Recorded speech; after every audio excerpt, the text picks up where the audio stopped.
आज मैं आपको ऐसी राज की बात बताने जा रहा हूं जिसके बाद मेरी गारंटी है कि दुख तो आपके पास नहीं रहेगा। रोग मुक्त हो जाएंगे, किसी तरह का दुख आपके पास नहीं रहेगा। लेकिन इसको ध्यान से सुनना। बहुत लोगों ने बार बार पूछा है कि एक बार दोबारा से बताओ, एक बार दोबारा से बताओ। मैंने बहुत पहले ये बात बताई थी। आज ध्यान से सुनना और इसको आजमाना, देखना, फिर दुख भाग जाएगा। हरे कृष्ण दोस्तों, मैं हूं अनुज शर्मा।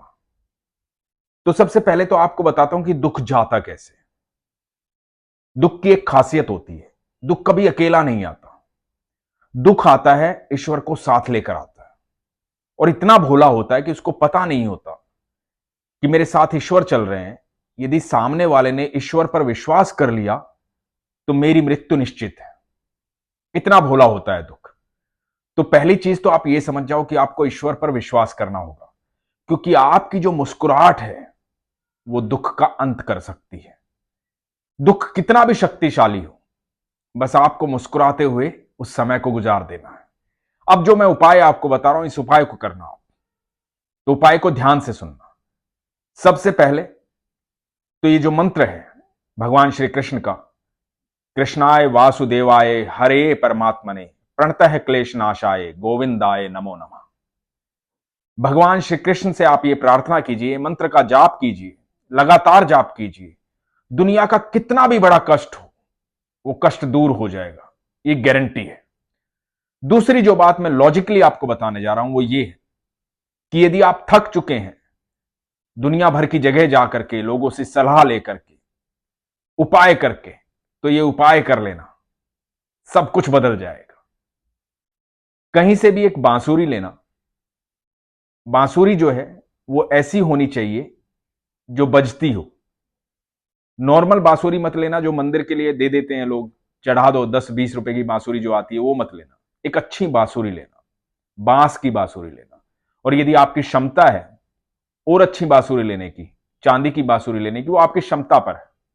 लेकिन बांस की बांसुरी लेना, क्योंकि बांसुरी वैसे बांस की ही होती है, फिर श्रद्धा की बात होती है।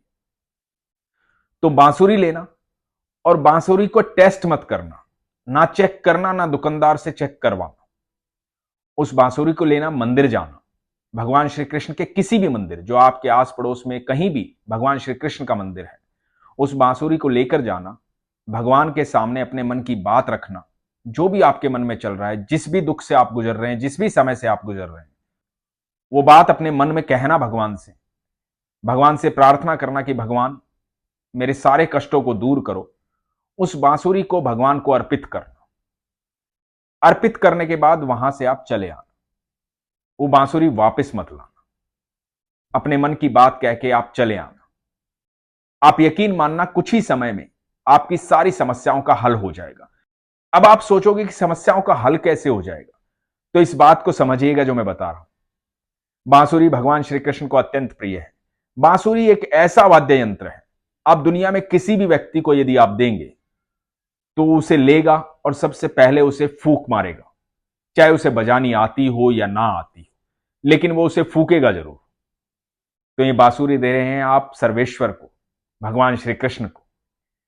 उनके होठों से लग करके बांसुरी जब बजती है तो अनंत ब्रह्मांड जो है वो सारा झूम उठता है। तो जब भगवान को आप ये बांसुरी देंगे और भगवान आपके नाम की बांसुरी बजाएंगे, तो जितने भी नक्षत्र हैं, जो ग्रह हैं, जो कुछ भी है, जो लोग बोलते हैं ना कि ये बिगड़ा हुआ है, ये बिगड़ा हुआ है, वो सब उस बांसुरी के चारों तरफ मंडराएंगे।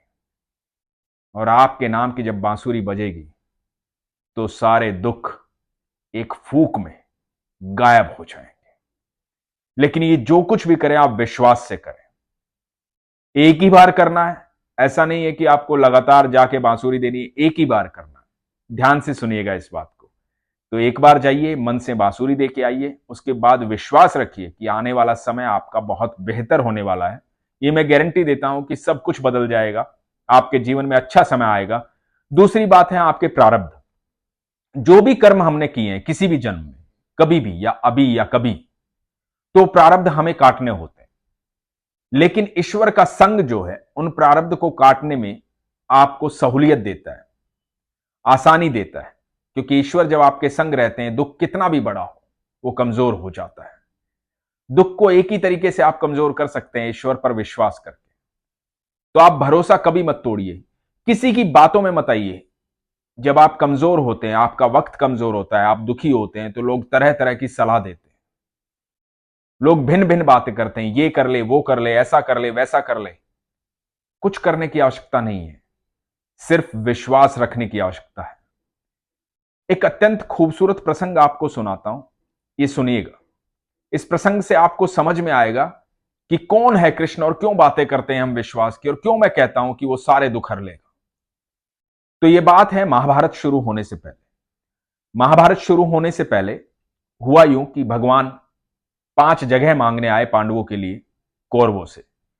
भगवान ने कहा कि 5 जगह दे दो, तुम हस्तिनापुर चलाना, और वो 5 जगह पर अपना राज्य करेंगे, सब खुशहाली से रहेंगे, कोई दिक्कत की बात नहीं होगी, तुम खुश रहना, वो खुश रहेंगे, क्या जरूरत है आपस में झगड़ा करने की। लेकिन शकुनी को यह बात सहन नहीं हुई। शकुनी ने दुर्योधन को कहा कि इसको बंदी बना ले, ये उनकी हिमायत लेकर आया है, उनकी तरफ से आया है, उनको हमारे राज्य से हिस्सा देना चाहता है। तो दुर्योधन ने बंदी बनाने के आदेश दिए। अब भगवान को कौन बंदी बना सकता था? अनंत ब्रह्मांड के मालिक हैं वो।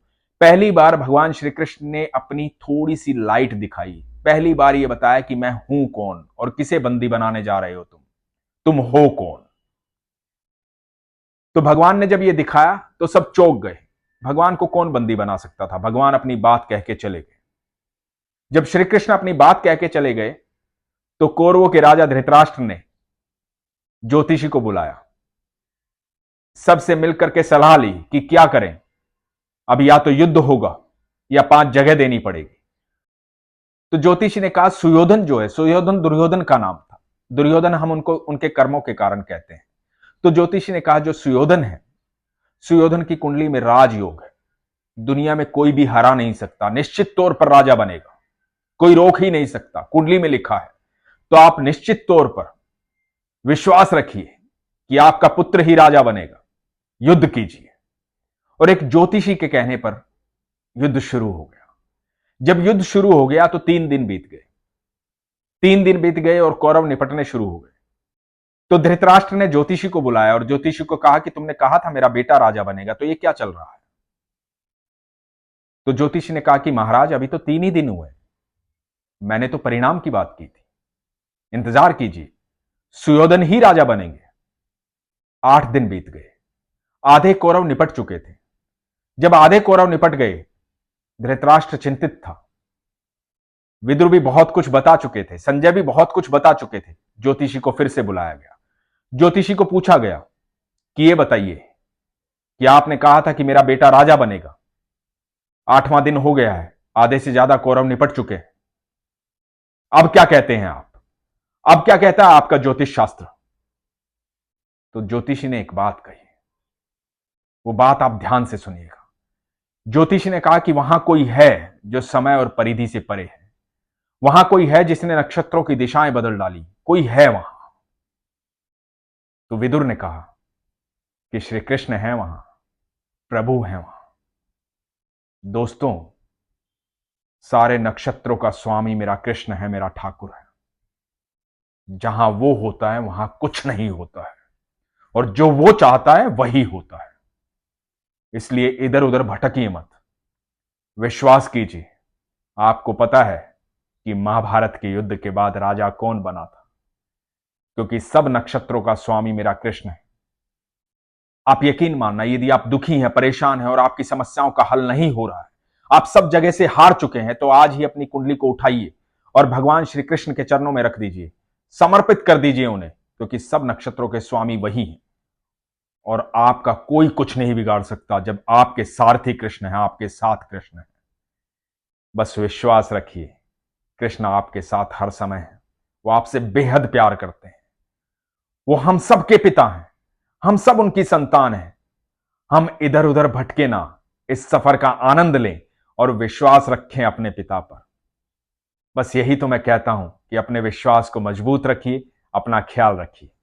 हरे कृष्ण।